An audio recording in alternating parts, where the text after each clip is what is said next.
உயிரோட இந்த மாதிரி யானை மேல வந்துட்டா மட்டும் நான் பயந்துட்டு உள்ள விட்டுருவேனா? அதெல்லாம் முடியாது. போ. இந்த மாதிரி யானை என் முன்னாடி நான் ஒரே அம்மா.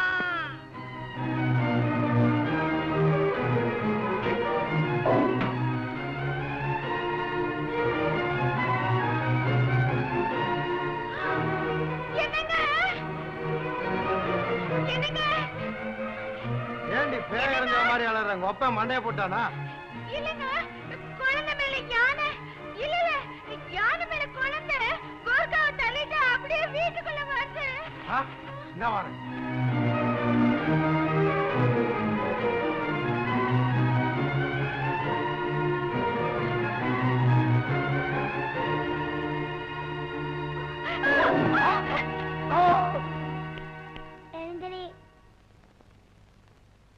கை கட்டு, கை கட்டு. ஆமா, உன் பேர் என்ன? என்னம்மா இப்படி கேக்குற? நான் தாய்மாமன்ல. பேரு மாமா காலையெல்லாம் மலையேறி போச்சு. மரியாதை உன் பேர் சொல்லு. ஆர்ஜி. நீ ஆர்ஜியா இருந்தா நீ ஐஜியா இருந்தா இனிமே இந்த வீட்டுக்கு நீ தான் வாட்ச்மேன். தோட்ட வேலை எல்லாம் நீ தான் செய்யணும். ஏன் மரமன் நிக்கிற? போ.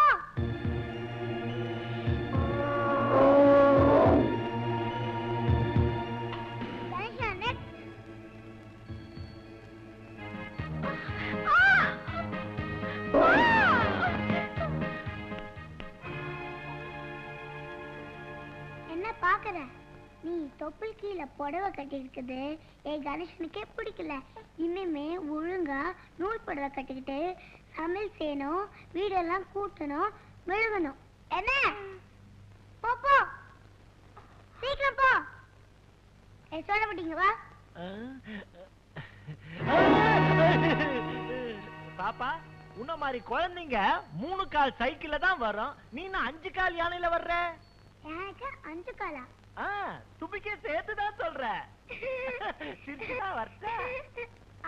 எங்க போற? நீ செஞ்ச தப்புக்கு நான் தண்டனை கொடுக்க போறேன். இனிமே நீ தான் இந்த வீட்டுக்கு காய்கறி வாங்கி கொடுக்கணும், பாத்ரூம் கழுவணும். பாத்ரூமா? ஒரு விஷயம் நல்லா தெரிஞ்சு போச்சு. கெட்டவனோட பழகினா வாழ்க்கை நாரிடும். இப்பவாது புரிஞ்சுக்கிட்டே போ. இந்த பக்கம் பாம்பு, இந்த பக்கம் யானை, கீழே துப்பாக்கி. இப்படி போட்டா எப்படியா போ. கடவுளே கடவுளே கடவுளே கடவுளே. மனுஷா, இந்த வீட்டுல இருக்கிற எல்லா வேலைக்காரங்களுக்கும் 3 மாசம் சம்பளம் போனஸா கொடுத்து